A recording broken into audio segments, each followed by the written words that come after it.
Estevão, primeira parte, capítulo 2, Lágrimas e Sacrifícios.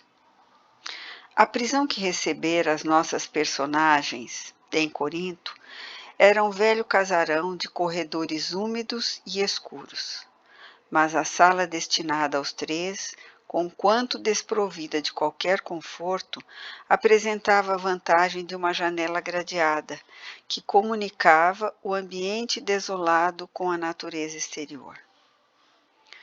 Joquedebe estava cansadíssimo, e, servindo-se do manto que apanhara ao acaso, ao retirar-se, Gesiel improvisou-lhe um leito sobre as lajes frias. O velho, atormentado por um aluvião de pensamentos, descansava o corpo dolorido, entregue a penosas meditações sobre os problemas do destino humano. Sem saber externar suas dores pungentes, engolfara-se em angustioso mutismo, evitando o olhar dos filhos. Gesiel e Abigail aproximaram-se da janela, segurando-lhe as grades inflexíveis e abafando, com dificuldade, a justa inquietação. Ambos olharam instintivamente o firmamento, cuja imensidade sempre resumiu a fonte das mais ternas esperanças para os que choram e sofrem na terra. O jovem abraçou a irmã com imensa ternura e disse comovido: Abigail, lembras-te da nossa leitura de ontem? Sim, respondeu ela com a ingênua serenidade dos seus olhos negros e profundos. Tenho agora a impressão de que os escritos nos davam uma grande mensagem, pois nosso ponto de estudo foi justamente aquele em que Moisés contemplava de longe a terra da promissão sem poder alcançá-la. O rapaz sorriu satisfeito por sentir-se identificado nos seus pensamentos e confirmou: Vejo que estamos em perfeito acordo. O céu, esta noite, oferece-nos a perspectiva de uma pátria luminosa e distante.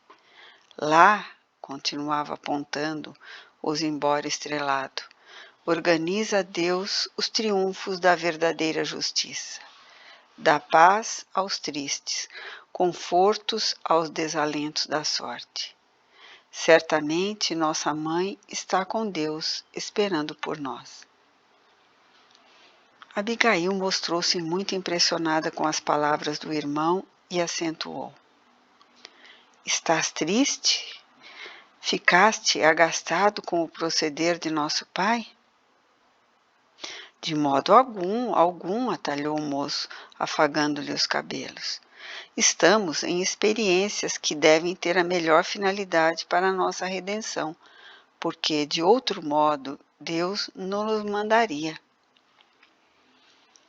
Não, nos aborrecemos com o pai, tornou a jovem.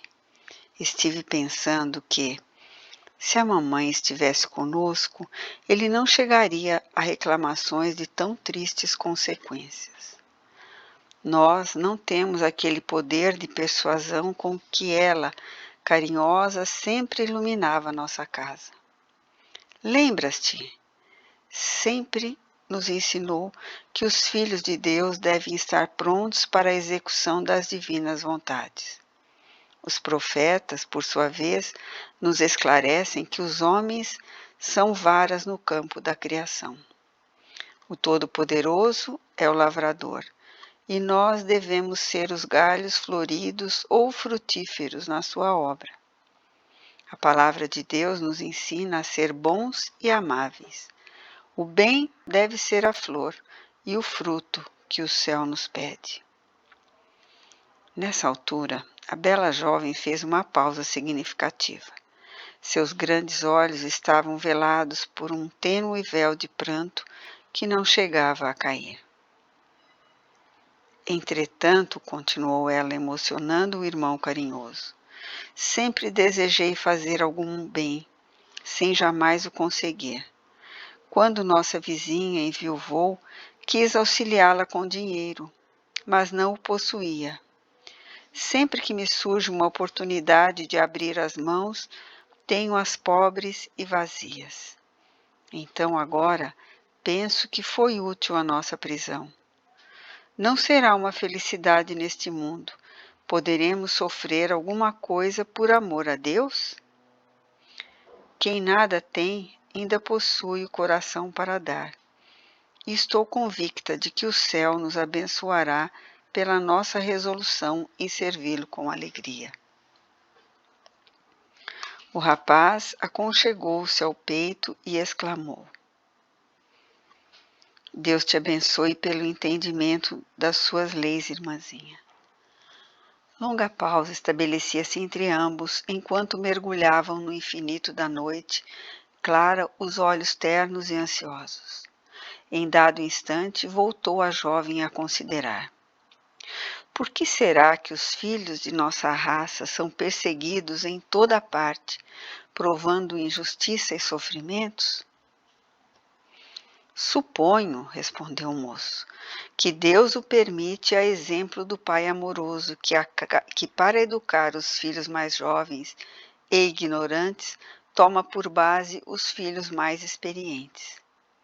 Enquanto os outros povos amortecem forças na dominação pela espada ou nos prazeres condenáveis, nosso testemunho ao Altíssimo, pelas dores e amarguras, multiplica em nosso espírito a capacidade de resistência, ao mesmo tempo em que os outros homens aprendem a considerar com o nosso esforço as verdades religiosas. E fixando o olhar sereno no firmamento, acrescentou: Mas eu creio no Messias Redentor, que virá esclarecer todas as coisas. Os profetas nos afirmam que os homens não o compreenderão.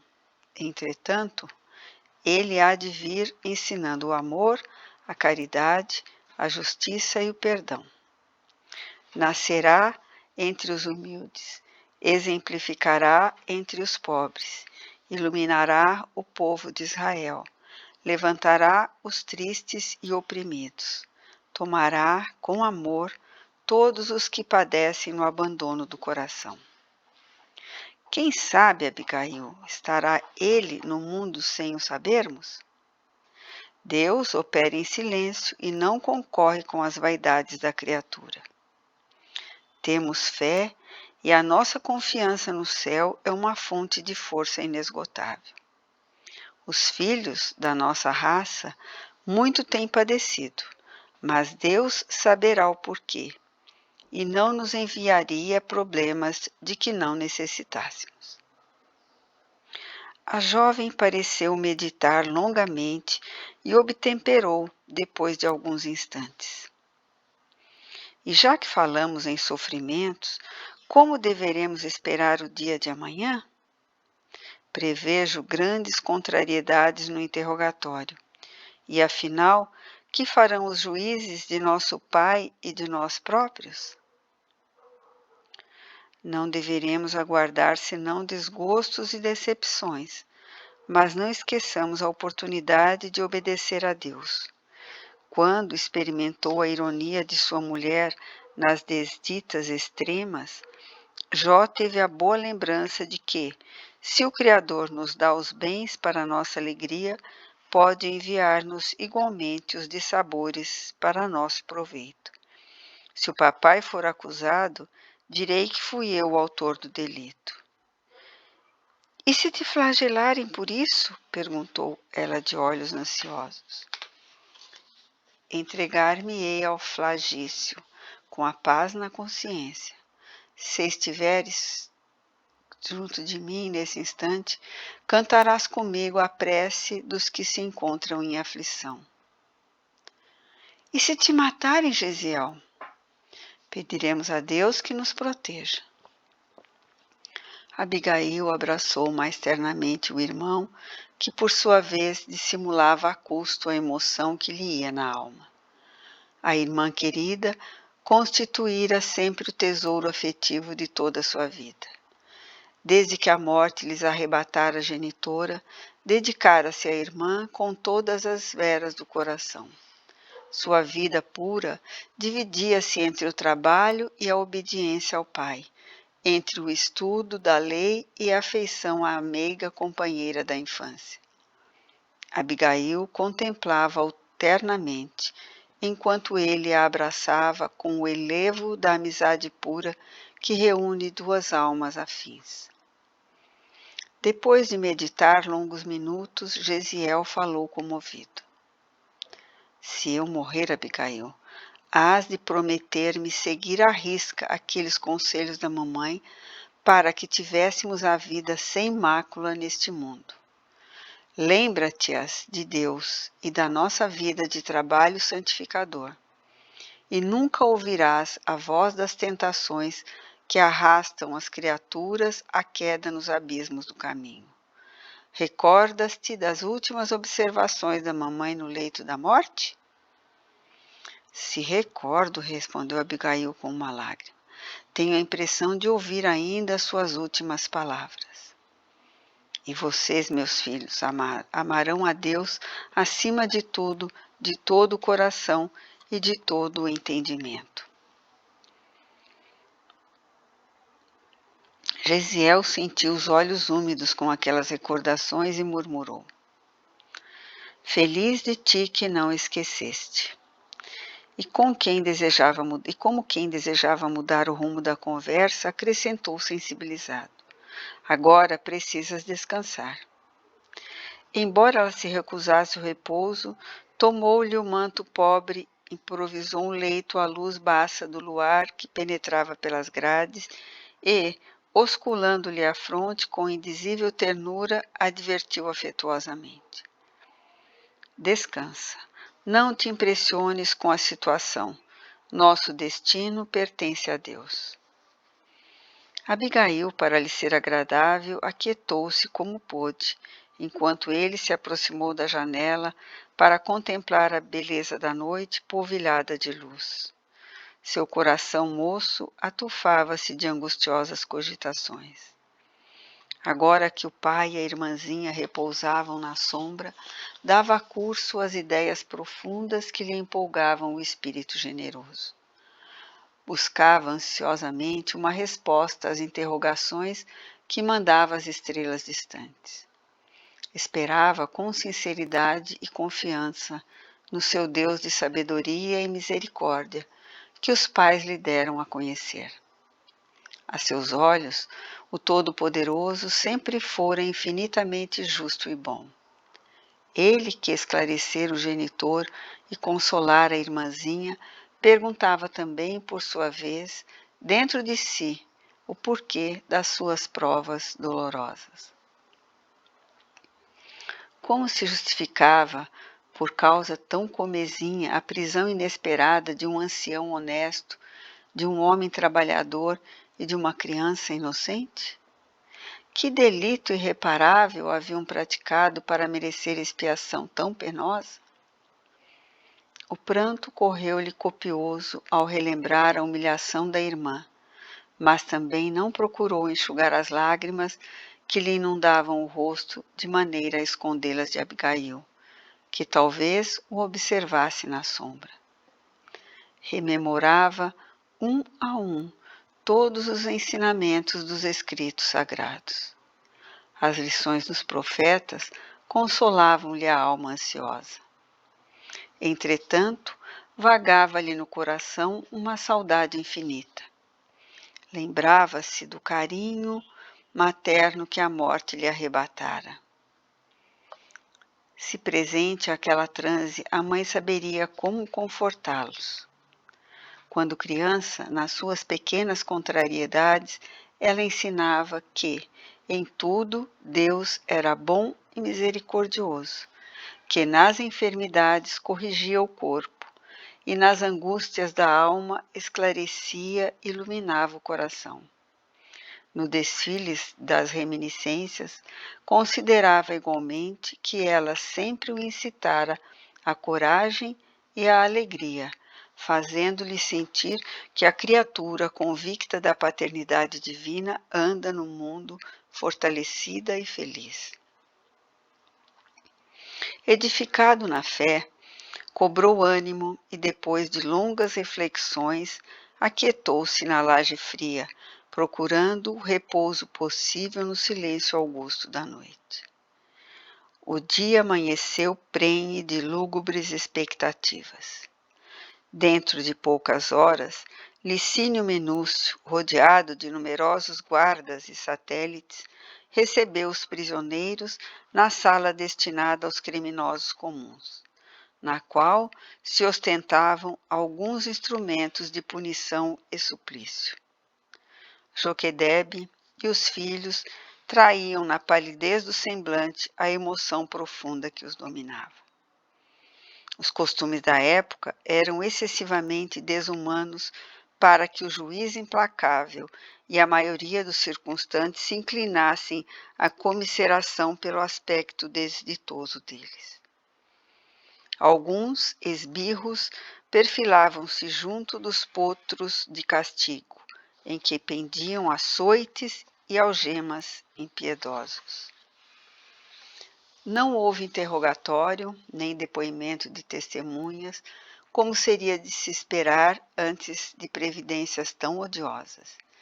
E, chamado rudemente pela voz metálica do legado, o velho judeu aproximou-se vacilante e trêmulo.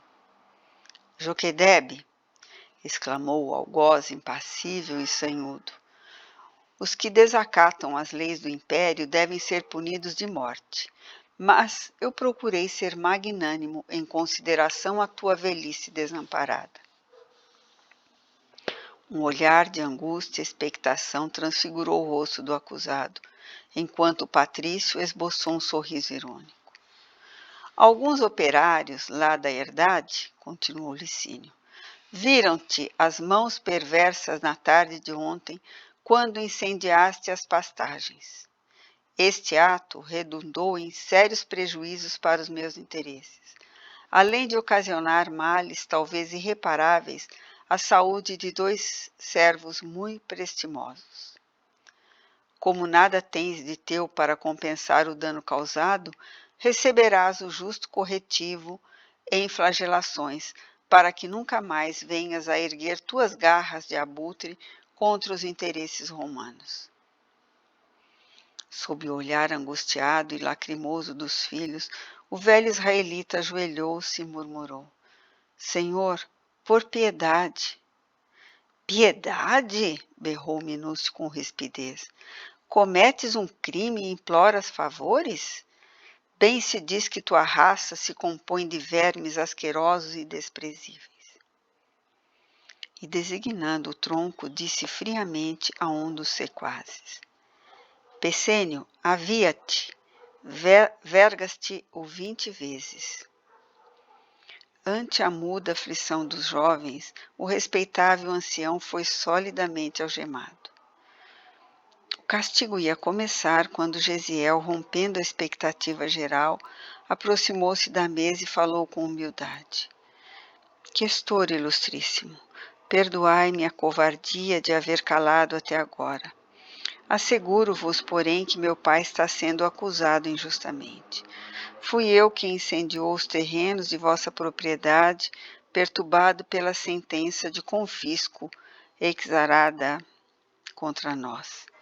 Dignai-vos, pois, libertá-lo e dar-me a mim a merecida punição. Aceitá-la-ei de bom grado.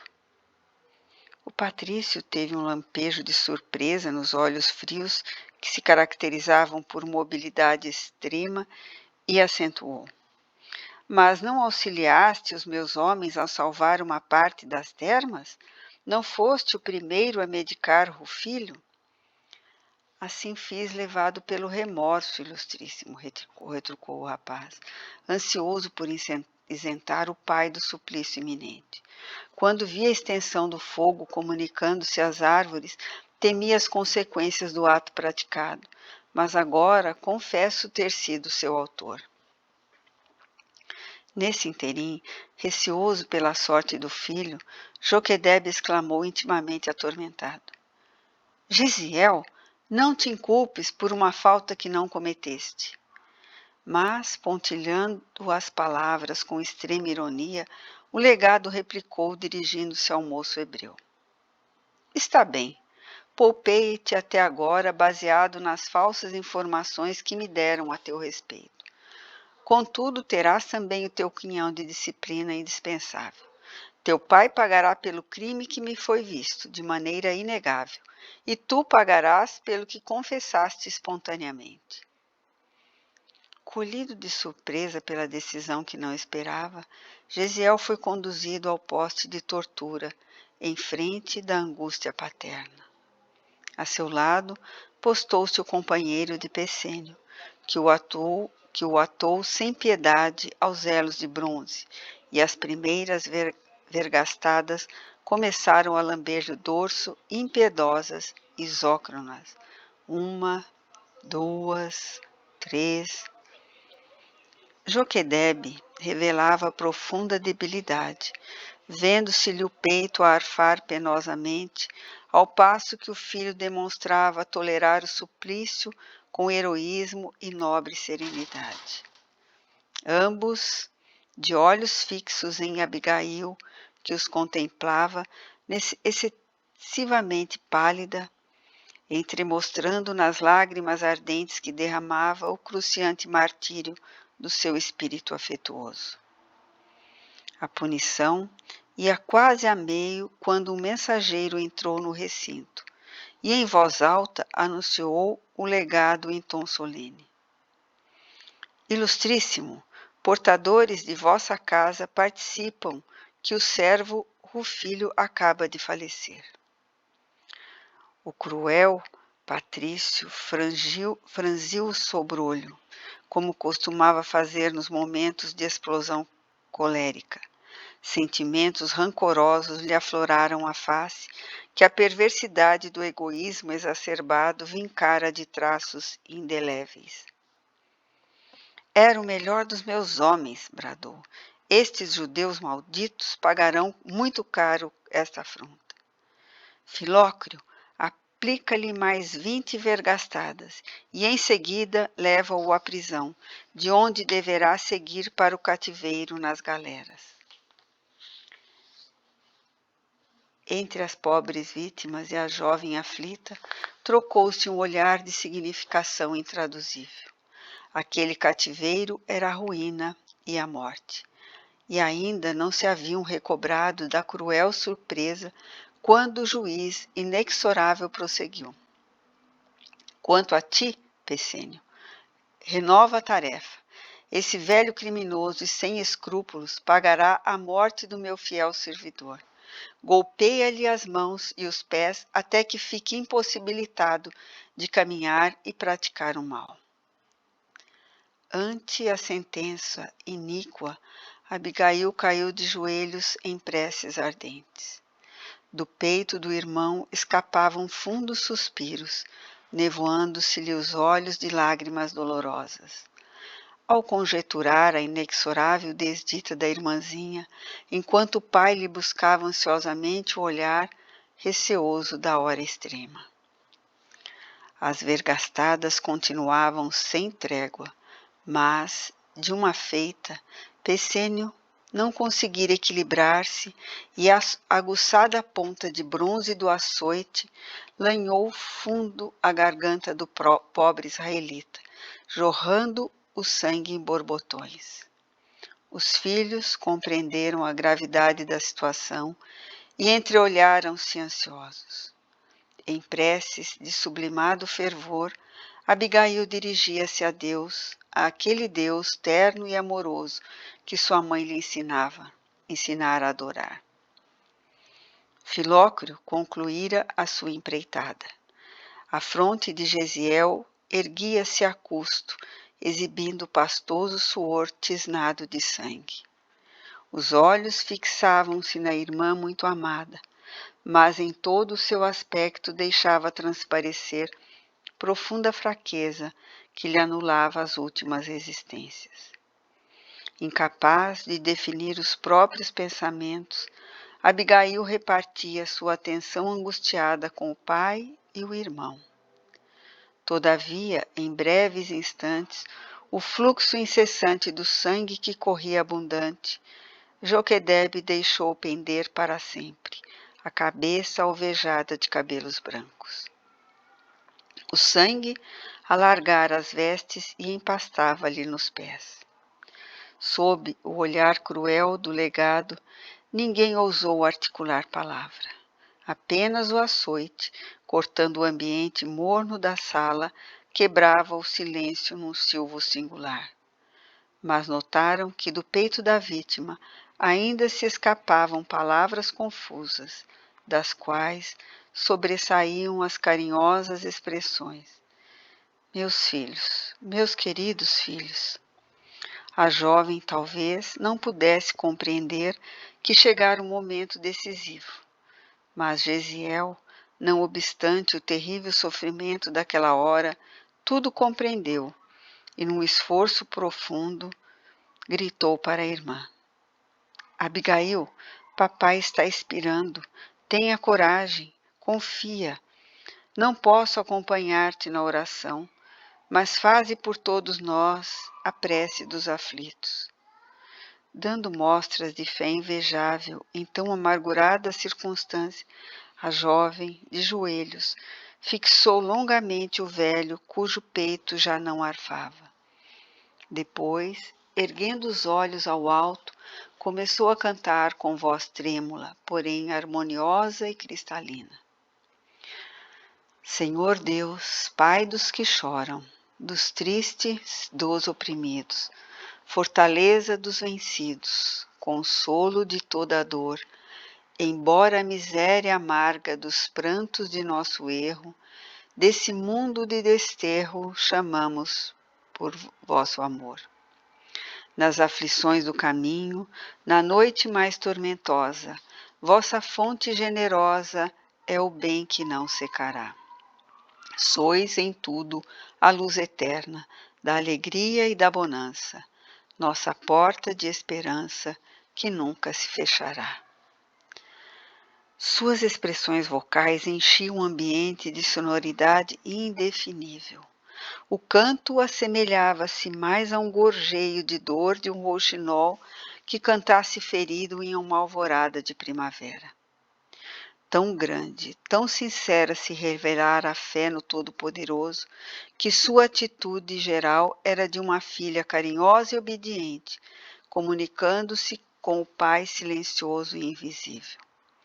O pranto perturbava-lhe a voz trêmula, mas repetia com desassombro a prece aprendida no lar, com a mais formosa expressão de confiança no Altíssimo. Penosa emoção apossara-se de todos. Que fazer com uma criança, cantando o suplício dos seus entes amados e a crueldade dos seus verdugos? Soldados e guardas presentes mal dissimulavam a emoção. O próprio questor parecia imobilizado, como que submetido a enfadonho mal-estar.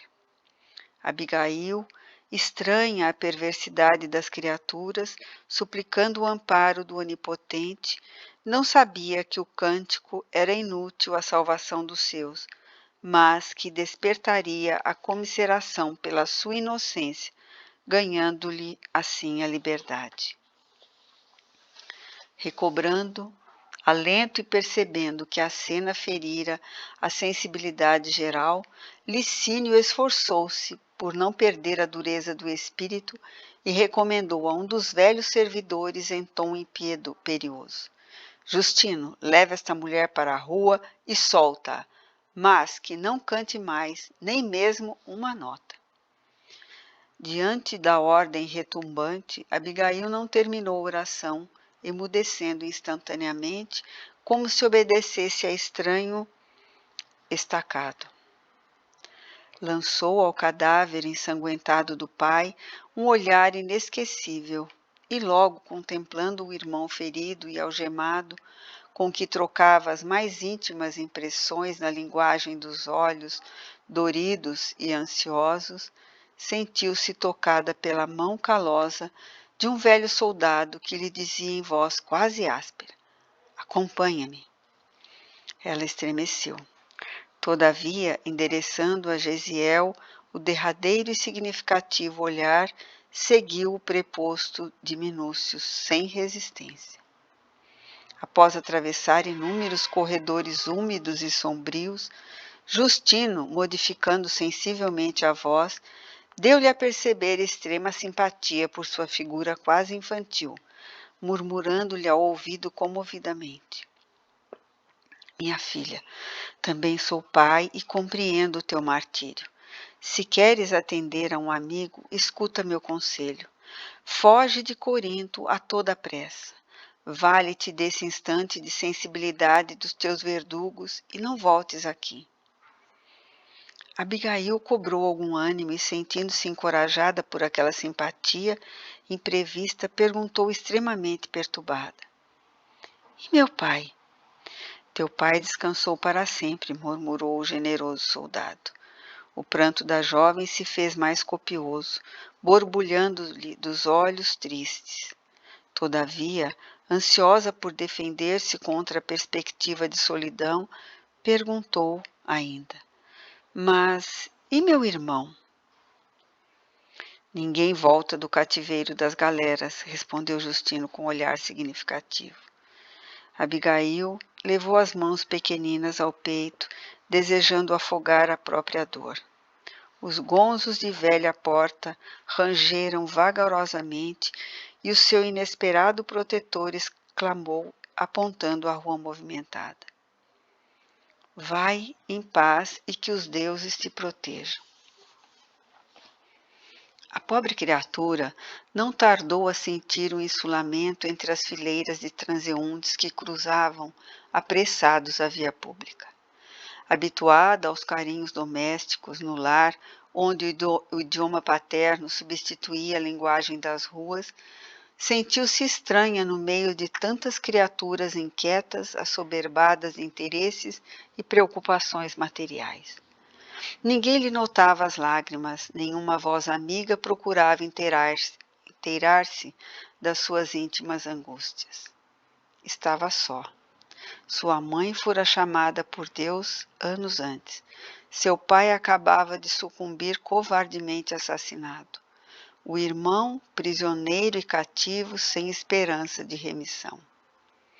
Apesar do sol do meio-dia, tinha a sensação de intenso frio.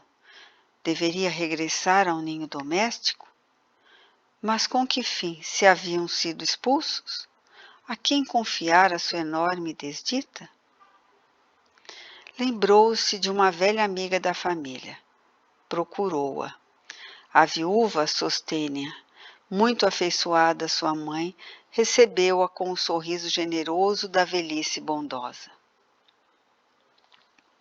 Desfeita em pranto, a infortunada contou-lhe todo o sucedido.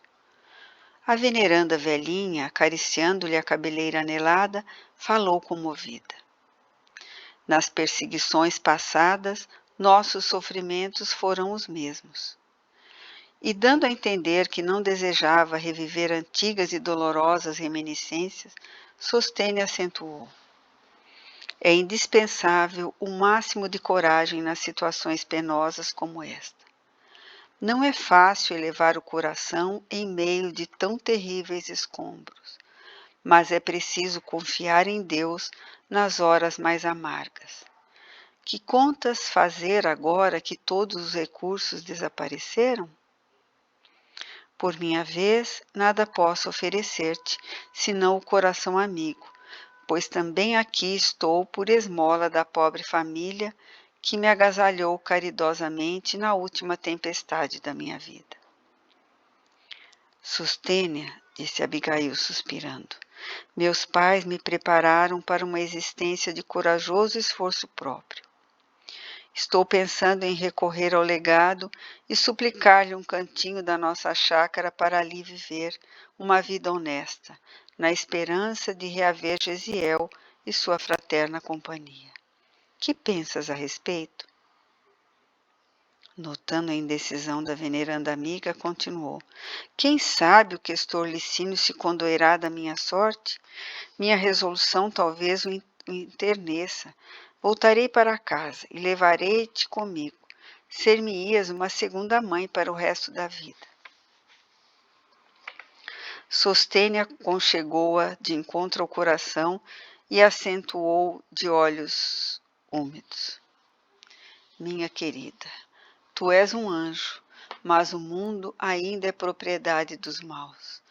Viveria contigo eternamente, minha boa amiga Abigail. Entretanto, não conheces o legado nem sua camarilha.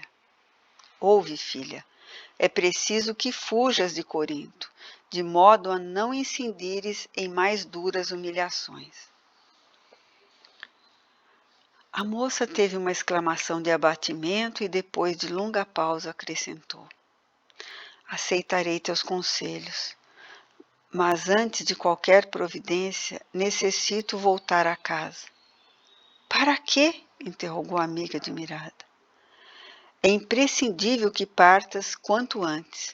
Não voltes ao lar. A esta hora é possível já esteja ocupada por homens sem escrúpulos que te não respeitariam. Convém-te uma atitude de sincera fortaleza moral, pois vivemos numa época em que necessitamos fugir da perdição, como Ló e seus familiares, correndo o risco de sermos transformados em estátua inútil, se olharmos para trás. A irmã de Gesiel bebia-lhe as palavras com dolorosa estranheza, em face do imprevisto da situação.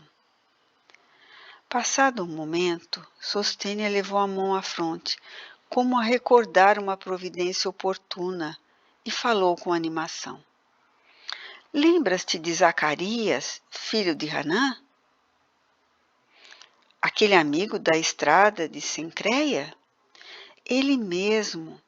Fui informada de que, em companhia da esposa, prepara-se para deixar definitivamente a Acaia, por haver sido assassinado pelos romanos irresponsáveis nestes últimos dias o seu único filho. Confortada por ardente esperança, concluía com ansiedade. Corre à casa de Zacarias. Se ainda o encontrares, fala-lhe em meu nome. Pede-lhes acolhimento. Ruth é um coração generoso e não deixará de estender-te as mãos generosas e fraternais. Sei que ela te receberá com afagos maternos. Abigail tudo ouvia, parecendo indiferente à própria sorte. Mas Sostênia fê-las considerar a necessidade do recurso e, decorridos minutos de consolações recíprocas, a jovem, sob o calor causticante das primeiras horas da tarde, pôs-se a caminho para a Sencreia, dando a impressão de um autômato que vagasse pela estrada, a que vários veículos e inúmeros pedestres imprimiam considerável movimento. O porto de Sencreia ficava a certa distância do centro de Corinto. Situado de maneira a servir as comunicações com o Oriente, seus bairros populosos estavam cheios de famílias israelitas, fixadas de longa data nas regiões da Acaia, ou em trânsito para a capital do Império e adjacências. A irmã de Gesiel chegou à casa de Zacarias, dominada por terrível abatimento. Aliado à vigília da última noite e às angústias do dia penoso, cansaço físico lhe agravava os desalentos. Pernas trôpegas a relembrar o pai morto e o irmão prisioneiro. Não reparava em si própria, no mísero estado do seu organismo enfermo e desnutrido. Somente ao defrontar a modesta morada do amigo, verificou que a febre começava a devorar-lhe as entranhas, obrigando-o a refletir nas suas dolorosas necessidades. Zacarias e Ruth, sua mulher, atendendo ao chamado, receberam-na espantados e aflitos. Abigail! O grito de ambos revelava grande surpresa com o aspecto da jovem despenteada, face esfogueada, olhos fundos e vestes em desalinho. A filha de Joquedebe, perturbada pela fraqueza e pela febre, rojou-se aos pés do casal, exclamando em tom lacinante: Meus amigos, tende piedade do meu infortúnio. Nossa boa Sostênia lembrou-me do vosso afeto. no transe doloroso por que passo. Eu, que já não tinha mãe, tive hoje meu pai assassinado e Gesiel escravizado sem remissão. Se é verdade que partireis de Corinto, levai-me por compaixão em vossa companhia. Abigail abraçava-se agora a Ruth ansiosamente, enquanto a amiga a carinhava entre lágrimas. Soluçante, a jovem relatou os fatos da véspera e os tristes episódios daquele dia. Zacarias, cujo coração paterno acabava de sofrer tremendo golpe, abraçou-a com afeto e amparou-a, sensibilizado, exclamando solícito: Dentro de uma semana voltaremos à Palestina. Ainda não sei bem onde nos vamos fixar, mas nós, que perdemos o filho querido, teremos em ti uma filha estremecida. Acalma-te, irás conosco, serás nossa filha para sempre. Incapaz de traduzir seu jubiloso agradecimento, atormentada pela febre alta, a jovem ajoelhou-se em pranto, procurando externar sua gratidão carinhosa e sincera. Ruth tomou-a ternamente nos braços e, qual desvelado anjo maternal, conduziu-a a um leito macio, onde Abigail, assistida pelos 2 amigos generosos, delirou 3 dias entre a vida e a morte.